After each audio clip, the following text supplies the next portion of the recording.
आप सभी भाई बहनों का आज की आध्यात्मिक कक्षा में बहुत बहुत स्वागत है। आज की चर्चा का जो मुख्य विषय है वो तो आपके हमारे स्थूल शरीर की जो एक इंद्रियां हैं, स्थूल इंद्रियां, वो कैसे विषय भोगों की ओर आकर्षित होती हैं। विषय भोग क्या, गंध, रस, रूप, स्पर्श और शब्द। आज की चर्चा का पूर्ण लाभ लेने के लिए आपको वीडियो के चित्र पर अपनी नजर बनाए रखनी होगी। इसीलिए मैंने आज के वीडियो का जो एक चित्र बनाया है, देखिए आज के वीडियो का चित्र मैंने कुछ इस प्रकार से रचा है, उसको दर्शाया है, ताकि एक साधारण मनुष्य को चित्र को देखते देखते ही इस वीडियो के ज्ञान से कुछ एक विशेष ज्ञान पता चले, ताकि आपका हमारे जो तीन शरीर हैं, स्थूल शरीर, सूक्ष्म शरीर और कार्य शरीर, ये कैसे कैसे कार्य करते हैं। देखिए, आत्मा और परमात्मा तो दो चेतन तत्व है। ये जो माया है, यह प्रकृति है, और प्रकृति के भी ये तीन गुण हैं, और इन तीन गुणों का ही कोई विस्तार होता है 23 तत्वों में, जिसकी हम चर्चा करते रहते हैं। लेकिन आपके हमारे जो तीन शरीर हैं, स्थूल शरीर, सूक्ष्म शरीर और कारण शरीर, ये कैसे कैसे कार्य करते हैं। अक्सर एक साधारण मनुष्य को इन सभी बातों का एक तत्व रूपी ज्ञान नहीं होता। देखिए, ये शास्त्रों में इन सभी बातों का एक यथार्थ ज्ञान वर्णन है कि कैसे कैसे आपका हमारा पूरा शरीर का जो एक तंत्र है, ये कैसे कार्य करता है, कैसे इसका जन्म होता है, कैसे इसकी मृत्यु हो जाती है, और जन्म और मृत्यु के बीच का ही जो आपका हमारा जीवन काल है, ये एक तरह से आपका हमारा, क्योंकि कर्म जोनी है, हम सभी मनुष्य जोनी कर्म जोनी में है, तो हम सभी भाई बहन एक परीक्षा में है। हम परीक्षा में, देखिए, जैसे अपने भौतिक शिक्षा के स्तर पर हम अपने स्कूल कॉलेजों में विभिन्न प्रकार की हमने परीक्षाएं दी हैं।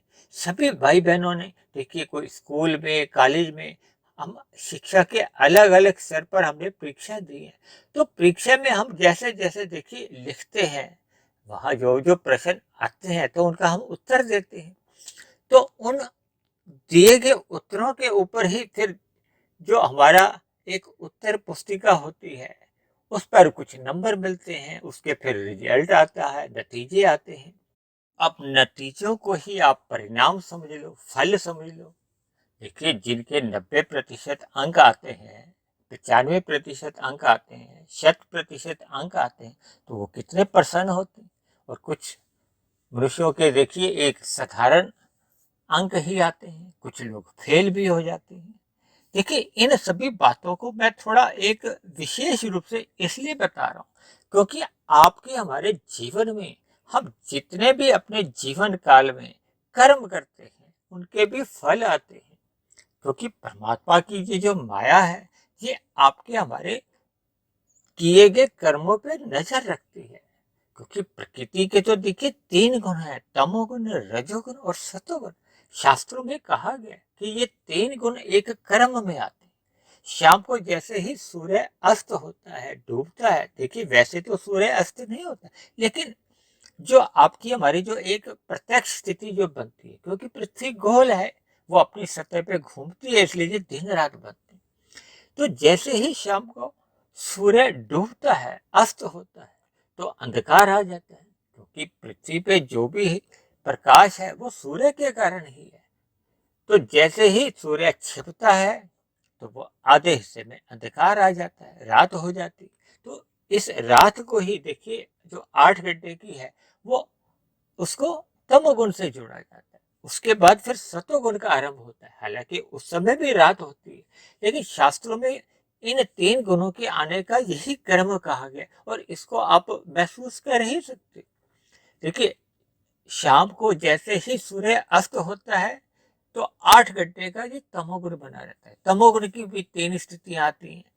इसी तरह फिर उसके बाद 8 घंटे का सतोगुण आ जाता है।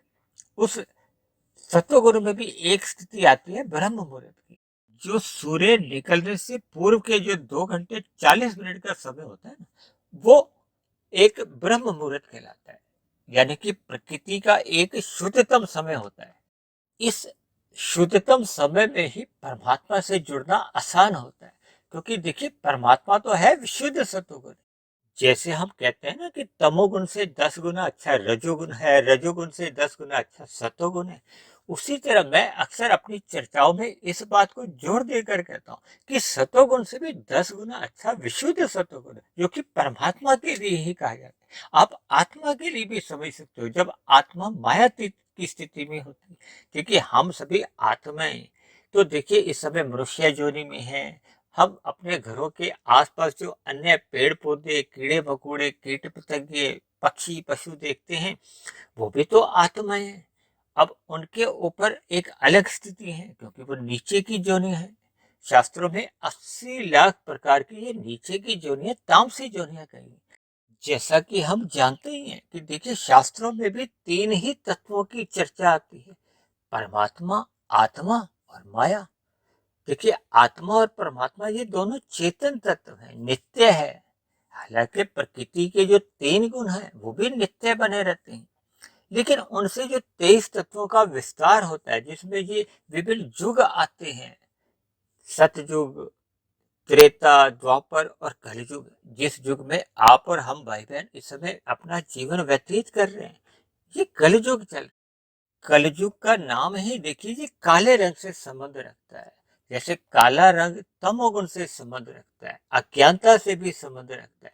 देखिए वैसे तो वर्तमान युग में क्योंकि इतने आविष्कार होते हैं, क्योंकि इसको कल्प पुरुषों का भी युग कहा जाता है, क्योंकि कल युग में एक साधारण मनुष्य की ये जो 5 विषय भोग है, देखिए आज हमने जो वीडियो का चित्र बनाया है, ये जो 5 विषय के नीचे हमने GRRSS लिखा है, इसका अभिप्राय गंध, रस, रूप, स्पर्श और शब्द से लेना चाहिए। क्योंकि देखिए आज के चित्र में मैंने कुछ विस्तार से चर्चाएं करनी है, तो इसलिए मेरे पास चित्र में एक संक्षेप में कुछ बातों को मैंने दिखाया। क्योंकि अब देखिए मैंने ये आत्मा और बुद्धि के नीचे SRT भी डाला है। देखिए इसका मतलब है सतोगुण, रजोगुण और तमोगुण। सत्वगुण को मैंने देखिए सफेद रंग से दिखाया है, आर को मैंने रजोगुण से दिखाया है। ये जो संसारी जितने भी विषय भोग हैं ये हमें आकर्षित करते हैं, इसलिए मैंने रंगीन से दिखाया। और जो एस को मैंने सफेद रंग से इसलिए दिखाया है क्योंकि सफेद रंग देखिए एक शांति का कह लो, सात्विकता का कह लो, यानी ये हमें सफेद रंग परमात्मा से जोड़ता है, आत्मा की स्थिति में हमें ले जाता है। तो इसलिए मैंने इसको सफेद रंग से दिखाया। और टी को यानी कि तमोगुण को मैंने काले रंग से दिखाया है। और देखिए मैंने स्थूल इंद्रियां को भी काले रंग से दिखाया है, क्योंकि आपके हमारे जो तीन शरीर हैं, स्थूल शरीर, सूक्ष्म शरीर और कारण शरीर, ये स्थूल इंद्रियों का अभिप्राय है आपके हमारे जो स्थूल शरीर की कर्मेंद्रियां हैं, ज्ञानेन्द्रियां हैं। देखिए कर्मेंद्रियां हमारे कर्म करती हैं, किनके लिए? विषय भोगों के लिए। विषय भोग के गंध, रस, रूप, स्पर्श और शब्द। शास्त्रों में इन 5 विषयों को सूक्ष्म भूत भी कहा जाता है, क्योंकि इन विषय भोगों के कारण ही आपके हमारे स्थूल शरीर का निर्माण होता है। देखिए माता के गर्भ में एक शिशु का निर्माण की जो प्रक्रिया है, उससे आप भली भांति इस बात को समझ सकते हैं। यानी कि 5 विषय भोगों का जो एक परिणाम होता है, ये आपके हमारे स्थूल शरीर होते हैं। और स्थूल शरीर को क्योंकि पृथ्वी, जल, अग्नि, वायु, आकाश के बने, वो भी देखिए तामसी कहलाते हैं। जबकि आपका हमारा जो सूक्ष्म शरीर है, जिसमें 5 हमारी ज्ञानेन्द्रियां हैं, 5 कर्मेंद्रियां, ये इनके सूक्ष्म तत्व होते हैं। स्थूल शरीर की जो कर्मेंद्रियां हैं और ज्ञानेन्द्रियां वो स्थूल रूप से होती हैं। देखिए स्थूल रूप से तो किसी भी प्रकार की कहीं कहीं अपंगता भी देखी जा सकती है। स्थूल ज्ञानेन्द्रियां हैं आंख, नाक, कान, जीभा और त्वचा। इसी तरह स्थूल कर्मेंद्रियां हैं हाथ, पैर, वाणी और गुदा और लिंग, जिनसे हम मल मूत्र जो त्यागते हैं। क्योंकि व्यवहार में कहीं कहीं देखिए स्थूल रूप से ये कर्मेंद्रियां या ज्ञानेन्द्रियां, इनसे अपंगता देखी जा सकती है, लेकिन सूक्ष्म रूप में जो हमारी ज्ञानेन्द्रियां हैं और कर्मेंद्रियां हैं, जो आपके हमारे सूक्ष्म शरीर का हिस्सा है, उनसे कभी भी अपंगता नहीं होती। देखिए वो अपनी स्थूल कर्मेंद्रियों को और ज्ञानेन्द्रियों को शक्ति प्रदान करती है। यानी कि सूक्ष्म शरीर के जो 17 तत्व माने गए हैं, वो है 5 हमारे भोग विषय, 5 ज्ञानेंद्रियां, 5 कर्मेंद्रियां और एक बुद्धि और एक मन। देखिए आज के चित्र में हमने बुद्धि और मन के साथ हमने एक दिशा जोड़ी है। देखिए आत्मा और परमात्मा के साथ हमने सफेद रंग का एक तीर दिखाया। ये इसलिए कि जब आत्मा परमात्मा की ओर सम्मुख होती है, यानी कि वो ध्यान लगाती है, परमात्मा का चिंतन करती है, या स्थूल शरीर से हम सत्संग करते हैं, चाहे देखिए पढ़ने से करते हैं, चाहे सुनने से करते हैं, तब हमारी ये सात्विक स्थिति बनती है। और जब जब हम विषय भोगों की ओर, देखिए हमने स्थूल इंद्रियों को 5 विषय भोगों की ओर जो तीर से दिखाया ना, और उसी के नीचे हमने मन को स्थूल इंद्रियों के पीछे दिखाया, और इसी तरह बुद्धि को हमने देखिए एक तीर से मन की ओर मुड़ते हुए दिखाया। देखिए बुद्धि से मन की ओर जाने का मतलब है, देखिए उसमें हमने तीर के साथ एक काला निशान भी दिखाया, क्योंकि जब जब बुद्धि हमारी तामसी बनती है या राजसी बनती है, तब उसकी विषय भोगों में रुचि बनने लगती है। देखिए जब बुद्धि राजसी होती है, तब तो वो धर्मानुसार कर्म करती है, शास्त्रों के अनुसार कर्म करती है, किसी अन्य जीवों को छल कपट ठगी हेरा फेरी नहीं करती, यानी अन्य जीवों को किसी भी प्रकार का दुख नहीं देती। तब हमारी बुद्धि राजसी मानी जाती है। भले ही इसके लिए हम विभिन्न प्रकार के व्यवसाय करते हैं, नौकरी करते हैं, जो भौतिक शिक्षा हम ग्रहण करते हैं, वो भी देखिए एक राजसी बुद्धि मानी जाती है। जब जब हम परमात्मा आत्मा के विषय में जानने का प्रयत्न करते हैं, सत्संग करते हैं, तब उस समय हमारी सात्विक बुद्धि बन जाती है। यानी कि हमारे मन बुद्धि में जैसे जैसी स्थितियां बनती हैं, और जब बुद्धि तामसी बन जाती है या राजसी बन जाती है, तो उसकी रुचि फिर मन के साथ, फिर स्थूल इंद्रियों के साथ, और स्थूल इंद्रियां फिर ये जो 5 विषय भोग है, यानी ये पूरी की पूरी फिर ये जो तंत्र है, स्थूल इंद्रियां, मन, बुद्धि, ये सब विषय भोगों की ओर ही जाने लगती हैं। देखिए शास्त्रों में कहा गया है कि ये जो बुद्धि और मन है, इनकी जो रचनात्मक स्थिति है, जो सृष्टि के आरंभ में आपको हमें परमात्मा द्वारा कहो या प्रकृति द्वारा जो एक व्यवस्था से मिला है, उसकी तो देखिए सात्विक स्थिति होती है। लेकिन जैसे ही मनुष्य सत्संग के अभाव में, कुसंग के प्रभाव में, ये जो भोग्य विषय है, ये उसको आकर्षित करते हैं। देखिए जैसे हम संसार में रहते हुए ये जो 5 भोग्य विषय हैं, ये हमें आकर्षित करते हैं, और अक्सर मनुष्य इनमें फिसल जाता है। क्योंकि जब जब मनुष्य के जीवन में सत्संग का अभाव होने लगता है, सतोगुण की स्थिति ही सत्संग की स्थिति होती है, जब उसके जीवन में प्रकाश नहीं रहता, ज्ञान नहीं रहता। देखिए रजोगुण में हमारा आपका ज्ञान धुंधला होने लगता है। धुंधले ज्ञान में हमें केवल अपने भोग विषय ही नजर आते हैं। उन भोग विषयों का क्या परिणाम होगा भविष्य में, उस पर हम चिंता नहीं करते। क्योंकि धुंध में हम जब भी गाड़ी चलाते हैं, तो हमें अधिक दूरी का नजर नहीं आता। इसी तरह कर्म के हैं, वो वर्तमान समय में होते हैं, और उनका फल आना है भविष्य में। भविष्य क्या, वो दूर है, परिणाम तो देखिए अभी दूर है, इसलिए वो हमें नजर नहीं आता। धुंधले ज्ञान में हमें ये सूझता नहीं है कि किए गए कर्म कैसे कैसे फल लेके आते हैं। देखिए मनुष्य योनि में हम जितने भी सकाम भाव से कर्म करते हैं, वो लिखे जाते हैं। छोटे से छोटा कर्म भी आपका हमारा लिखा जाता है। लिखे जाने का अभिप्राय यहाँ यह कि आपके हमारे किए गए सभी सकाम कर्मों का एक कर्माशय बनता है, और जैसे जैसे कर्माशय बनता है, उसी से संबंधित हाँ आपके हमारे संस्कार बनते हैं। हमारे कारण शरीर में कुछ उसकी छाप आती है, निशान छोड़ती है। ये संस्कार कहो, स्वभाव को, ये एक ही बात है। देखिए कर्म का जो एक फल है, वो तो एक निश्चित समय बाद मनुष्य को भोगना होता है, चाहे वो पाप कर्म का दुख रूपी फल है, चाहे पुण्य कर्म का सुख रूपी फल है, उसको तो एक ही बार भोग दिया जाता है। लेकिन ये जो संस्कार हैं, ये संस्कार बार बार आपके हमारे मन बुद्धि में फुरने जगाते हैं, विचार लाते हैं, वृत्तियां जगाती हैं। देखिए कुछ समय पहले हमने एक सत्संग किया था कि कैसे हमारे कारण शरीर में संस्कार वृत्तियां रूप में, फिर वो सूक्ष्म शरीर में फुरने जगाती हैं, फिर वो वृत्तियां ही आपके हमारे स्थूल शरीर को कर्म करने की निर्देशा देते हैं, बाध्य भी कर देते हैं। तो उसी का ही एक आज की चर्चा एक विस्तार है कि ये कैसे-कैसे देखिए विस्तार से ये हमारा आपका जो एक शरीर है, ये कैसे-कैसे अपने कार्य करता है। और मनुष्य जीवन में ही देखिए हम जितना ज्ञानपूर्वक इन बातों को समझ लेंगे, देखिए भौतिक शिक्षा में हम अपने जीवन के 15, 20, 25 वर्ष लगाते हैं केवल धन कमाने के लिए, जबकि ये जो आध्यात्मिक ज्ञान लेने के लिए अक्सर मनुष्य 15-20 मिनट की या आधे घंटे की वीडियो को भी ध्यान से नहीं सुनता। और अक्सर मनुष्य बीच बीच में से सुन लेता है तो फिर ज्ञान की कड़ियां जुड़ नहीं पाती। और अक्सर मनुष्य इन जो विषयों को सत्संग को रजोगुनी समय में सुनता है या तामसी समय में सुनता है।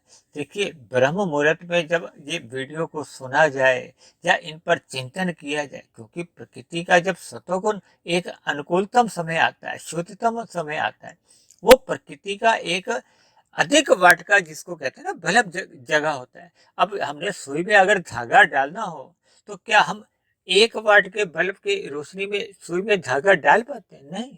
10 वाट की बल्ब में भी रोशनी हो तो उसमें भी हम सुई में धागा नहीं डाल पाते। ये तमोगुण की जो समय होता है वो देखिए 1 वाट का बल्ब ही होता है, जैसे तारे का प्रकाश होता है।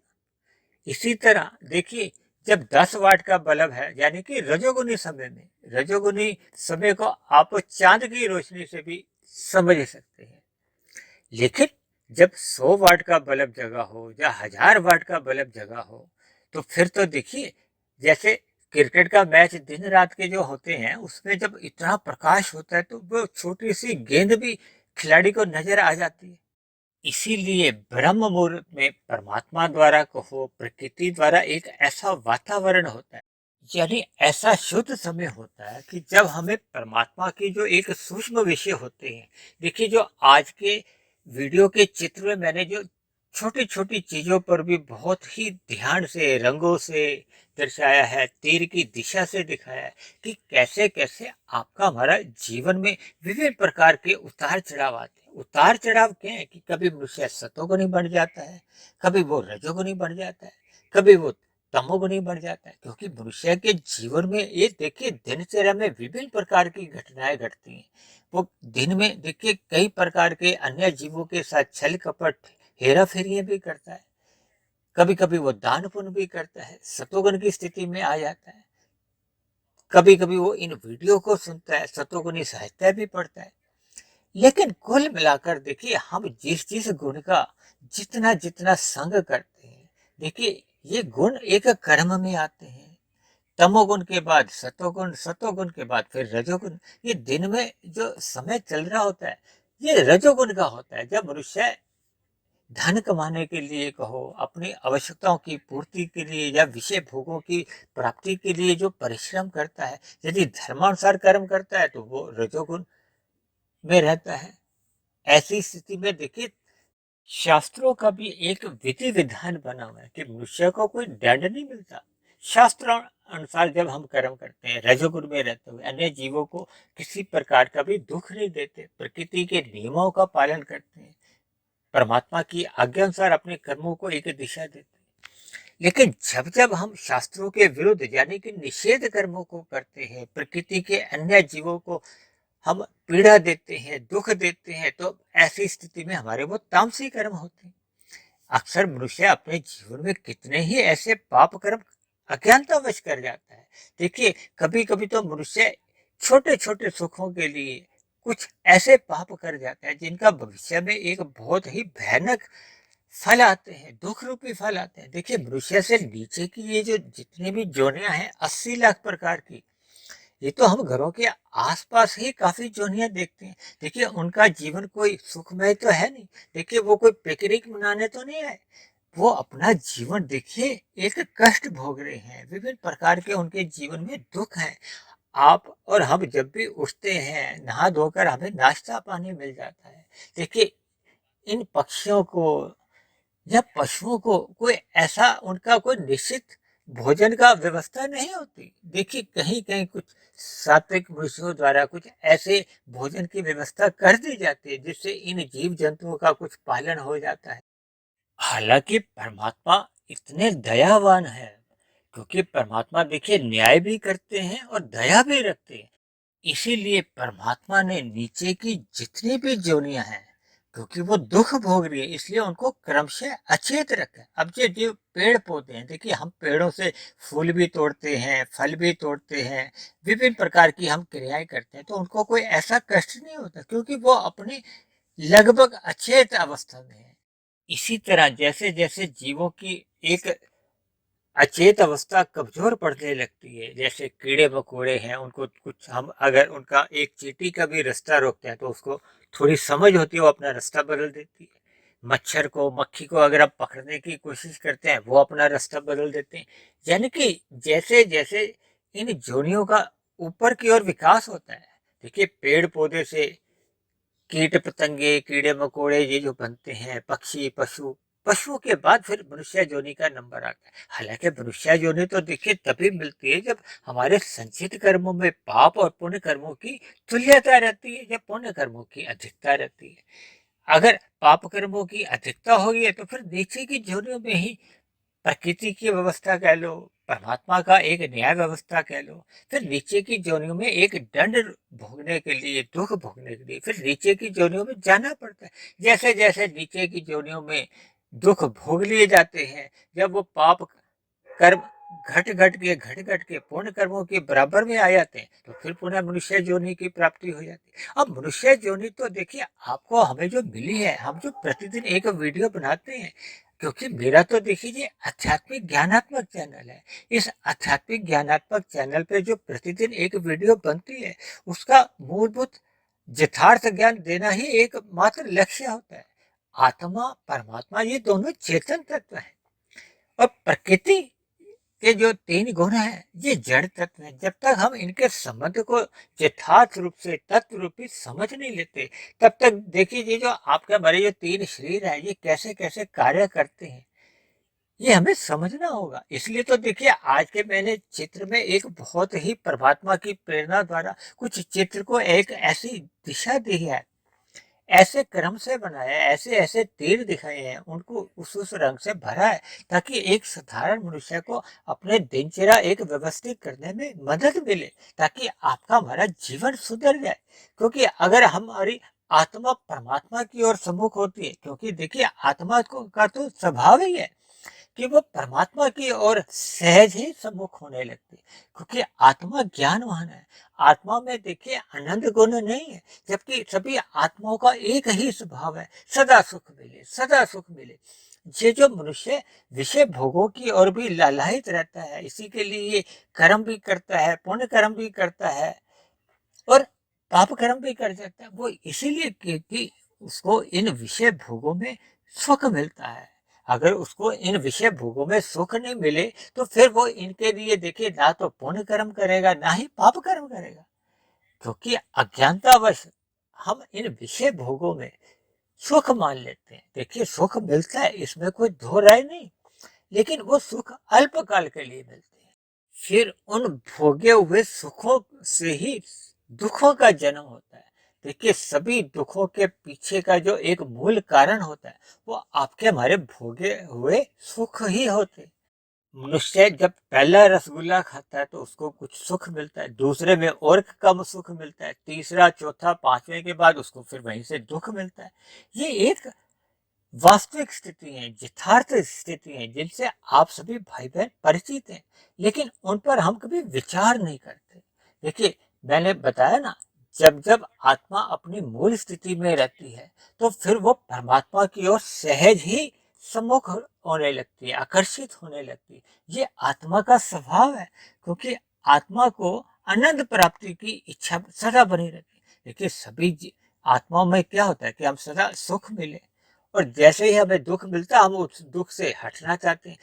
सुख की प्रवृत्ति होती है और दुख से निवृत्ति होती है। ये तो सभी पक्षियों में भी ये ऐसी स्थिति देखी जाती है, पशुओं में भी ऐसी स्थिति देखी जाती है, और मनुष्य तो देखिए और भी अधिक बुद्धिमान है, क्योंकि मनुष्य के पास तो देखिए विकसित बुद्धि है। इसलिए आत्मा सदा ही आनंद प्राप्ति के लिए परमात्मा की ओर सम्मुख होती है, क्योंकि मनुष्य बुद्धिमान प्राणी है, वो सुख के साथ कहीं भी मिश्रित दुख नहीं चाहता। यानी कि हम शुद्ध सुख चाहते हैं, परम सुख चाहते हैं। उस परम सुख का दूसरा नाम ही आनंद कहा गया है। देखिए, परमात्मा के लिए एक नाम आता है सच्चिदानंद, आत्मा के लिए नहीं आता। यानी कि आनंद में देखिए ज्ञान भी रहता है और ज्ञान सदा नित्य बना रहता है। जबकि आत्मा को देखिए सत और चित्त कहा जाता है, आनंद नहीं कहा जाता है। इसलिए मनुष्य सदा ही आनंद की तलाश में अपनी सभी क्रियाएं करता है। ये जो मन भी हमारा इधर उधर हर क्षण जो एक क्रियाशील रहता है ना, वो केवल सुख प्राप्ति के लिए। देखिए, मनुष्य जी जो 5 भोग विषय हैं, गंध, रस, रूप, स्पर्श और शब्द, ये आपकी हमारी स्थूल इंद्रिय तब तक इन विषयों भोगों को भोगती रहती है जब तक वो थक नहीं जाती। देखिए, रात को भी जब हम थक जाते हैं इन विषय भोगों को भोगते भोगते, अंत क्या होता है कि हम सो जाते हैं। देखिए, हम थक जाते हैं इसलिए हम सोते हैं, आराम करना चाहते हैं। ये एक मनुष्य का स्वभाव है। भोजन करता है, विषय भोगों को भोगता है, अंततः वो सोना चाहता है, आराम चाहता है, क्योंकि तब उसको विषय भोगों में एक सुख की प्रतीति नहीं होती। क्योंकि प्रकृति के जितने भी सुख हैं, देखिए ये जो हमने 5 विषय बताए हैं, गंध, रस, रूप, स्पर्श और शब्द, इन सभी सुखों की देखिए एक घटायमान होते हैं। मतलब इनको हम जैसे जैसे भोगते हैं तो फिर ये क्रमशः घटते जाते हैं। जैसे हम अक्सर रसगुल्ले का उदाहरण देते हैं। देखिए, आप जैसे शब्द गुण है, हम कोई संगीत सुनते हैं, एक गाना एक बार सुना, अच्छा लगा, दोबारा सुना, 3 बार, 5 बार, 10 बार, 20 बार, फिर एक ऐसी सीमा आती है कि हमें जितना आनंद पहली बार मिला था, दूसरी बार नहीं मिलता, तीसरी बार और कम मिलता है। यानी कि एक ऐसी स्थिति आ जाती है जब हम उस सुख को छोड़ के फिर कोई दूसरा सुख ढूंढते हैं। इसी तरह आपने देखा होगा, देखिए कि आप शादी ब्याह में जब जाते हो तो आप कभी एक पकवान खाते हो, फिर दूसरा खाते हो, कोई पहला जूस पिया, फिर दूसरा पिया। ये देखिए एक यथार्थ स्थितियां जो आपके हमारे जीवन में बनती हैं। इसी तरह देखिए, कभी कभी जब हम रेस्टोरेंट में खाना खाने जाते हैं, कभी कभी वहां भीड़ होती है तो हम बाहर इंतजार करते हैं। अब जैसे ही जो अंदर से खाकर निकलते हैं वो बाहर निकलते हैं। अब उनको अगर कहो कि आप दोबारा खाने जाओ तो वो उस पदार्थों का दोबारा भोग नहीं करते, क्योंकि एक बार उनकी तृप्ति हो गई है, अब उनको उनसे सुख नहीं मिलता। इन सभी उदाहरणों को देखिए आप, विभिन्न ये जो 5 हमारे भोग विषय है ना, इनको आप कहीं भी घटा सकते हो, कहीं भी इनका निरीक्षण कर सकते हो। मनुष्य आरंभ में जैसे किसी पहाड़ी इलाके में जाता है, वहां पहले दिन उसको बहुत आनंद मिलता है, सुख मिलता है, दूसरे दिन कम मिलता है, तीसरे दिन और कम, फिर एक ऐसा दिन आता है कि फिर वो कहता है कि चलो घर वापस चलो। ये सभी स्थितियां देखिए हमारे आपके जीवन में यथार्थ रूप में घटने लगती हैं। मनुष्य चाहता है कि मैं उन सुखों को होल्ड करूं, पकड़ लूं, उससे उतना ही सुख मिलता रहे। लेकिन ऐसा प्रकृति का स्वभाव ही नहीं। देखिए, प्रकृति से ही आपके हमारे स्थूल शरीर बने हैं, सूक्ष्म शरीर बने हैं और कारण शरीर बने हैं। ये जड़ का स्वभाव ही नहीं है, उसमें सदा ही ये स्थिति में घटती जाती है। देखिए, चाहे आपके हमारे जीवन में सुख आते हैं तो सुख भी क्रमशः घटते जाते हैं। आरंभ में अधिक सुख देते हैं, फिर क्रमशः घटते जाते हैं, फिर उन्हीं सुखों से ही एक दुख का कारण भी बन जाते हैं यदि हम उसी सुख पर टिके रहते हैं। इसी तरह जब जब आपके हमारे जीवन में दुख आते हैं, देखिए जब दुख आरंभ में आता है तो वो हमें बहुत अधिक दुखी करता है। 1 घंटे बाद, 1 दिन बाद, 1 हफ्ते बाद वो दुख उतना हमें दुखी नहीं करता। क्यों? क्योंकि आपको हमें वो एक स्वीकार हो जाता है, उसको हम थोड़ा अभ्यस्त हो जाते हैं, आदी हो जाते हैं, स्वभाव में आ जाता है। देखिए, ये सभी स्थितियां ना प्रकृति की देखिए सुख की भी टिकती नहीं है और दुख की भी टिकती नहीं है।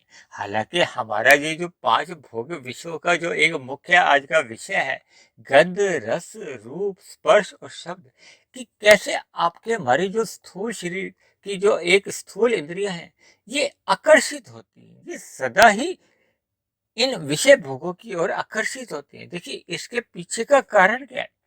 क्योंकि आपके हमारे जो स्थूल शरीर है ये तामसी है।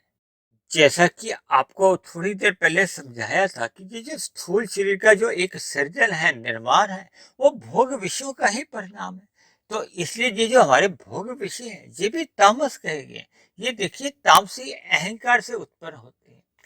जबकि आपका हमारा जो एक सूक्ष्म शरीर है, जो 17 तत्वों का भी हमने बताया है, उसमें देखिए जो 5 हमारे ज्ञानेंद्रिय हैं, उसमें सत्वगुण की प्रधानता होती है। ये जो बुद्धि और मन है, इनमें भी सात्विक स्थितियां अधिक होती हैं। जो परमात्मा ने हमें मूल रूप से दिया, उसमें सत्वगुण की प्रधानता होती है। रजोगुण गौण स्थिति में होता है, जो हम कर्मेंद्रियों से कार्य करते हैं, क्योंकि रजोगुण देखिए क्रियात्मक रूप है। जितनी भी संसार में क्रियाएं होती हैं, वो रजोगुण के कारण होती हैं। और जितने भी ये जो सत्वगुण की स्थिति है, इसको ज्ञान से जोड़ा जाता है, सुख से जोड़ा जाता है। आरंभ में देखिए रजोगुण हमें आकर्षित करते हैं। ये हम क्रियाएं करते ही तभी हैं, जब जब उसकी ओर हमें कुछ आकर्षण दिखता है। हम किसी भी पदार्थ की ओर या इन भोग विषयों की ओर जब आकर्षित होते हैं, तभी हम उनको प्राप्ति के लिए एक क्रिया करते हैं। यदि हम धर्मानुसार कर्म करते हैं तो रजोगुण में रहते हैं। यदि हम छल कपट ठगी द्वारा गलत तरीकों से करते हैं, जिनका कि शास्त्रों में निषेध कहा गया है, तो फिर वो पाप कर्म बन जाते हैं। और ये जो हमारा कारण शरीर है, देखिए ये तो एक स्टोर रूम है। हम प्रकृति के जो 3 गुण जो नित्य एक क्रम में आते हैं, देखिए ये सभी बातें मैंने एक क्रम में आरंभ में भी बताई, और हम अपने प्रतिदिन की जो एक वीडियो बनती है, उनमें इन बातों का जिक्र आता रहता है। यानी कि आपके हमारे जीवन में ये जो 3 गुण कर्म में आते हैं, हम इन 3 गुणों का जितना जितना सकाम भाव से संग करते हैं, फिर उतना उतना हमारा कर्माशय बनता है, संस्कार बनते हैं। ये कार्य शरीर में हमारा ये स्टोर रूम बनता जाता है, और इसी कार्य शरीर से फिर हमारे उसमें वृत्तियां मन बुद्धि में जागती है, फुरने उठते हैं। फिर वैसे वैसे आपके हमारे ये स्थूल शरीर का काम आ जाता है। फिर वो स्थूल शरीर की जो कर्मेंद्रिय है या ज्ञानेंद्रिय है, जो स्थूल रूप से जिसका हमने आज जिक्र किया है, जिसको हमने काले रंग से दिखाया है, ये फिर इन भोग विषयों की ओर चलने लगती हैं, उनको प्राप्ति के लिए। लेकिन मनुष्य अपने जीवन में जितने भी ये सुख भोगता है, ये सभी के सभी तामसी कहेंगे।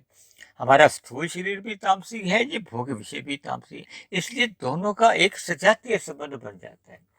जबकि देखिए आत्मा और परमात्मा ये दोनों चेतन तत्व हैं। यानी आत्मा और परमात्मा का एक सजातीय संबंध है, दोनों एक ही बिरादरी के हैं। जैसे मैंने कहा ना, स्थूल शरीर और ये जो भोग विषय है, ये भी एक ही बिरादरी के, एक ही जाति के, क्योंकि दोनों तामसी अहंकार से बने, इसलिए उनमें एक सहज आकर्षण बना रहता है। अब आपके मन में प्रश्न उठ रहा होगा कि परमात्मा के प्रति हमारी आत्मा का एक आकर्षण नहीं होता, उसका मूलभूत कारण है। देखिए जैसे सूर्य के प्रकाश के आगे जब काले बादल आ जाते हैं, काले बादल को अभिप्राय ये देखिए तमोगुण और रजोगुण से ही है। देखिए जब हम बल्ब की रोशनी के आगे कोई काला कपड़ा लगा देते हैं, या किसी भी प्रकार का कोई काला कागज लगा देते हैं, तो उसका प्रकाश रुक जाता है। इसी तरह देखिए आत्मा भी तो एक प्रकाश है, उसका भी तो एक ज्ञान है। जैसे जैसे हम ये विषय भोगों की ओर जाते हैं, क्योंकि वो तो तामसी है, वो तामस का मतलब क्या है, अज्ञानता से लिया जाता है, अंधकार से लिया जाता है, तो वो आत्मा के प्रकाश को ढक देते हैं। यह ढकने का अभिप्राय है कि उसको जो ज्ञान की स्थिति है, क्योंकि आत्मा तो देखिए सत्य भी है और चित्त भी है, यानी कि ज्ञान स्वरूप है। आनंद गुण आत्मा का नहीं, आनंद गुण देखिए परमात्मा का है।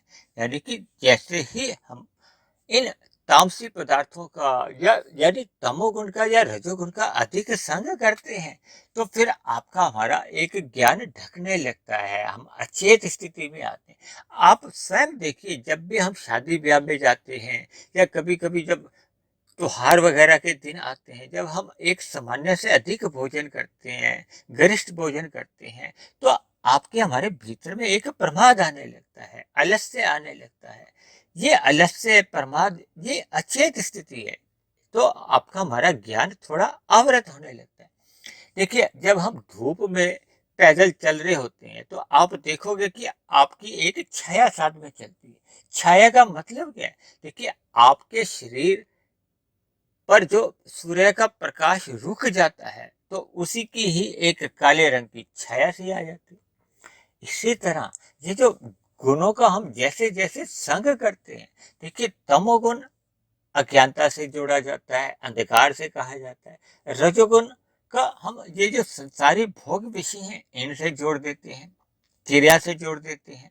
इसी को चंचलता से भी जोड़ा जाता है, क्योंकि जब हमारे ये जो 5 भोग्य विषयों के प्रति जो फुर्ते, वृत्तियां, विचार उठते रहते हैं, ये भी एक रजोगुण के कारण ही उठते हैं। तो ये जो तरंगे हैं, क्रियात्मक रूप में हैं, तो फिर ये आपका हमारा जो ज्ञान है वो स्थिर नहीं हो पाता। हम थोड़ा अचेत अवस्था में आने लगते। कुल मिलाकर ये तमोगुण और रजोगुण ये आपके हमारे ज्ञान को आवृत करते हैं। इनको देखिए, तमोगुण का जो एक गुण है, ये इसको मल रूपी आवरण कहा जाता है। इसी तरह जो रजोगुण का है, इसको विक्षेप रूपी एक आवरण कहा जाता है।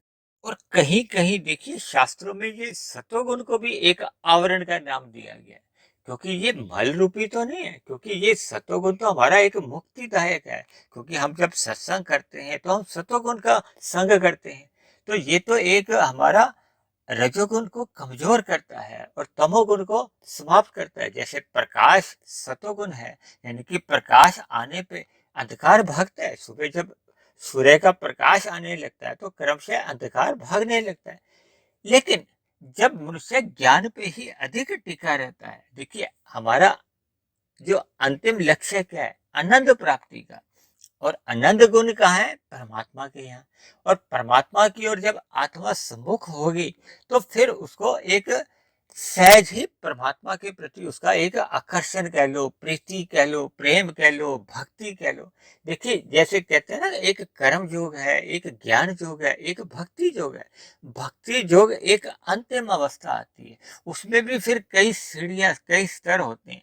यानी कि कुल मिलाकर आत्मा का जो उद्देश्य है, लक्ष्य है, वो केवल आनंद प्राप्ति का ही होता है। और जब जब मनुष्य अज्ञानता में आ जाता है, तो फिर वो आत्मा का बुद्धि की ओर, बुद्धि मन की ओर, और मन स्थूल इंद्रियों की ओर, और स्थूल इंद्रियां इन 5 भोग्य विषयों की ओर, गंध, रस, रूप, स्पर्श और शब्द।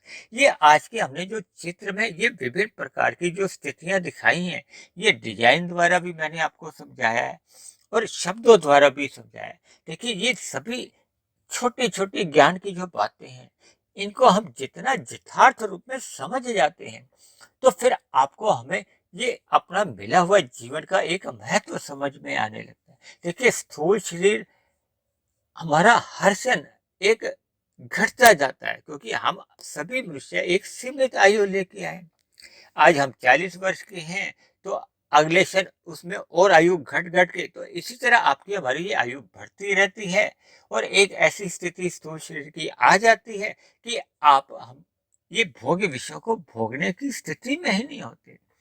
देखिए जैसे ही वृद्धावस्था आरंभ हो जाती है, हालांकि इसकी कोई ऐसा आयु निश्चित नहीं है कि 50 वर्ष से आती है, 60 से या 70 से, लेकिन एक स्थिति जैसे जैसे आपके हमारे स्थूल शरीर की इंद्रियां शिथिल पड़ने लगती है, उसी को ही वृद्धावस्था से जोड़ दिया जाता है। देखिए मन तो हमारा सदा एक जवान बना रहता है, मन में भोग की यदि इच्छाएं बनी रहती हैं, और स्थूल शरीर उतने स्तर पर उनको भोग नहीं पाता, क्योंकि स्थूल शरीर एक आयु लेके आए, जबकि हमारा सूक्ष्म शरीर और कारण शरीर की आयु नहीं। ये तो सृष्टि के आरंभ में मिलता है, और कितने ही युग, कितना ही करोड़ों अरबों खरबों, ये तो वर्षों का एक सृष्टि काल चलता रहता है। इसलिए बार बार जो हम जैसे जैसे मनुष्य योनि में कर्म करते हैं, वैसा हमारा कर्माशय बनता है, और कर्माशय के साथ साथ हमारे संस्कार बनते हैं। उस संस्कारों और कर्माशय के आधार पे ही फिर मरने के बाद मनुष्य की आगे की जो गतियां बनती हैं, अधोगति होती है या सदगति होती है, वो आज हमारा कोई विषय नहीं है। हमारा विषय केवल इतना ही है कि कैसे कैसे आत्मा देखिए दाएं तरफ भी मुड़ती है और बाएं तरफ भी मुड़ती है। तो इसलिए हमें केवल बाएं तरफ यानी कि परमात्मा की ओर ही सम्मुख होना है। और ये तभी संभव हो पाता है जब मनुष्य अपने जीवन में सत्संग करता है, सतोगुण का अधिक संग करता है।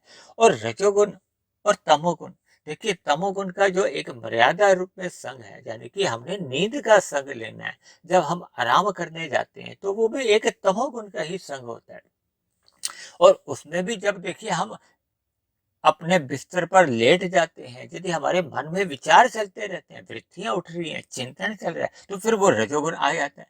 तब ऐसे में फिर हमें नींद नहीं आती। देखिए, पहले हम स्थूल शरीर के स्तर पर अपने शरीर को लेटा देते हैं, लेकिन जैसे ही हमारे मन में जब वृत्तियां भी भाग जाती हैं, स्थिर हो जाती हैं, यानी कि रजोगुण भी छूट जाता है, तो फिर मनुष्य को नींद आ जाती है। और नींद भी अपने आप में देखिए एक सात्विक, एक सुख ही होती है। देखिए, जब हम सपने देखते हैं तो फिर वो रजोगुण आ जाता है। तो सपने में अक्सर हमें देखिए कोई आराम नहीं मिलता। भले ही कभी कभी सपने अच्छे भी आते हैं, कभी बुरे भी आते हैं, मनुष्य डर भी जाता है, खुश भी हो जाता है। लेकिन ये सभी स्थितियां देखिए आपके हमारे जीवन में व्यवहारिक रूप में बनती है। और जब जब हम सतोगुण में रहते हैं, सुषुप्ति अवस्था में रहते हैं, गाढ़ निद्रा जिसको कहते हैं, उसमें हमें बहुत ही सुख की प्रतीति होती है। या दूसरे शब्दों में शास्त्रों में तो उसी को एक आनंद की झलक भी कहा गया, क्योंकि हमें बहुत आनंद आता है। सुबह जब हम उठते हैं, अगर अच्छी नींद आई होती है तो हम सुबह प्रसन्न होकर उठते हैं, और यदि सपने आए होते हैं तो हमारी वो स्थिति नहीं बनती। कुल मिलाकर हम परमात्मा की ओर जैसे जैसे सम्मुख होते हैं, क्योंकि शास्त्रों में कहा गया है परमात्मा आनंद स्वरूप है, परमात्मा ही सच्चिदानंद है। इसलिए देखिए, आप सब शास्त्रों की बातों को अपने व्यवहारिक जीवन में हमें अपनाना चाहिए, हमें उस पर चिंतन करना चाहिए। ये मैं जितने भी वीडियो बनाता हूँ, इन सभी वीडियो का देखिए प्रत्यक्ष रूप से तो शास्त्रों से कभी कभी कुछ लेना देना नहीं रहता, लेकिन इनका जो आधार होता है वो शास्त्रों में बने हुए या कहे गए जो सिद्धांत हैं, चाहे वो कर्म फल का सिद्धांत हो, चाहे ज्ञान की अलग अलग कड़ियां हो। क्योंकि विभिन्न शास्त्रों में जो जो ज्ञान के एक अलग अलग स्थितियां बताई गई हैं, मनुष्य उनसे जितना जितना अवगत होता जाता है, तो फिर परमात्मा में उसकी प्रीति सहज ही जागने लगती है। क्यों? क्योंकि फिर आपका हमारे जो अज्ञानता है वो हटने लगती है। अज्ञानता क्या है? तमोगुण और रजोगुण की। यानी कि मनुष्य का जैसे जैसे सत्संग करता है तो उसका एक सत्वगुण बढ़ने लगता है। देखिए, हमने जो आत्मा और बुद्धि के नीचे जो SRT के तीन अलग अलग रंग दिखाए हैं ना, तमोगुण को हमने काले रंग से दिखाया, यानी अज्ञानता ज्यादा आ जाती है। जो लोग पाप कर्मों में लगे होते हैं उनको पता ही नहीं कि वो एक दिन में इतने इतने पाप कर्म करते हैं। उस एक दिन के किए गए पाप कर्मों के लिए उनको हजारों जन्म नीचे की योनियों में लेने पड़ते हैं। ये ऐसी बातें देखिए सुनने में बड़ी अजीब सी लगती है, लेकिन आप देखोगे ना, जिस संसार में देखिए मनुष्य कितने हैं, 900 करोड़ के आसपास, जबकि एक घर के आसपास आप किसी पार्क में भी आप चले जाओ तो 900 करोड़ के 900 अरब जीव भी आपको उस छोटे से पार्क में मिल जाएंगे। तो इसका मतलब क्या है कि देखिए मनुष्य का और नीचे की जो 80 लाख प्रकार की जो जोड़ियां हैं, उनके अनुपात में कितना अधिक अंतर है। एक मनुष्य के पीछे 1 करोड़ 1 अरब भी नहीं, मतलब ये समझने की बात है। मैं कोई अंकों से शब्दों से आपको बात केवल एक समझ में आ जाए इसलिए समझा रहा हूँ।